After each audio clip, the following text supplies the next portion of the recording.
High hopes for tax money isn't as expected, as Colorado's legal marijuana industry is not bringing in as much money as anticipated. In fact, tax revenue from the legal sale of marijuana is way below expectations.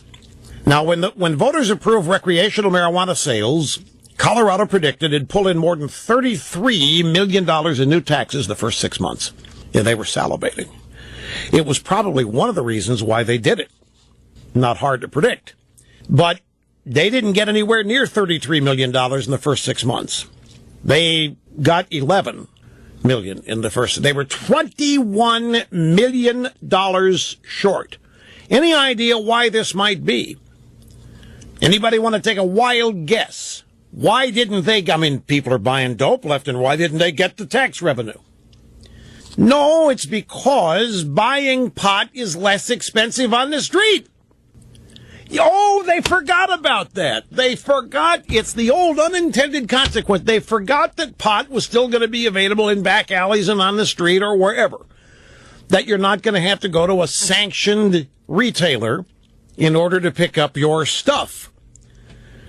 I don't know whoever said that potheads are not as smart as others to avoid taxes, but this kind of disproves it. Even potheads are with it enough to know how to avoid taxes. This is not a good liberal thing to do. See, liberals are supposed to pay every tax that comes their way. That's a sign of patriotism. And, well, look at Obama and the Democrats and the way they talk about this inversion business. Companies that re-headquarter overseas to avoid the U.S. corporate tax rate. That's a shame. That's not right. They're avoiding taxes, and here come the potheads in Colorado doing the same thing in the state, trying to figure out what happened. So what will they do now? Well, they had budgeted $33 million in taxes. They're going to have to get it some way. Prices are going to have to go up, and what's that going to cause? More street sales, and even more plunging tax revenue. And for those of you who may not know, the high-tech industry in Silicon Valley is an anomaly in many ways. It is comprised of leftists, both corporately and at the worker level. But they routinely agree with things and support things that are going to cost them through their, one of the things that they are inexplicably behind, the so-called net neutrality. If you want to know what net neutrality is the government takes over control of the internet. That's all it is. It is assumed that the government will then assign everybody involved equal broadband space, equal access, no speedways. Everybody will have equality. The government will enforce equality and fairness. The internet is just fine as it is. There's no government over control. There's no government control of it or regulation like there is the FCC over broadcast.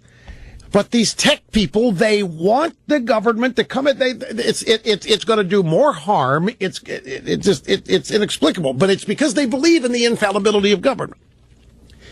Well, here's another little added side note about this.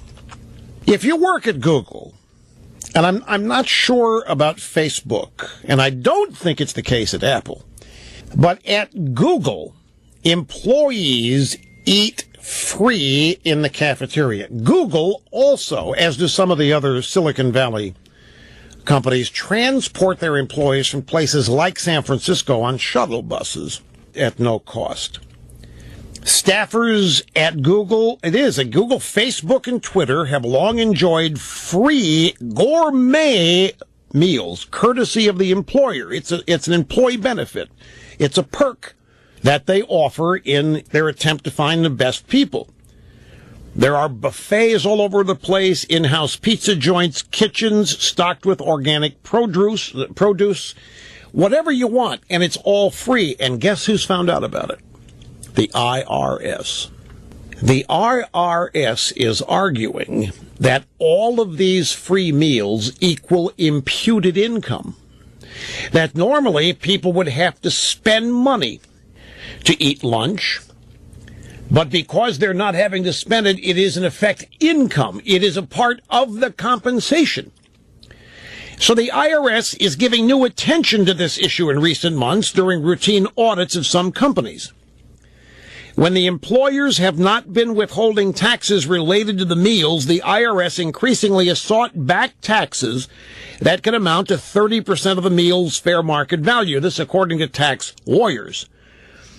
In another sign of a new focus on the issue, the IRS and Treasury Department last week included taxation of employer-provided meals in their annual list of top tax priorities for the fiscal year ending next June, meaning the IRS is going to be targeting the free lunches at all of these high-tech outfits, which just can't wait to support more and more government on the premise that it will be fair and equal for everybody. And once again, you have the conflict of really incredible intelligence and high IQ running up against common sense and failing at every encounter.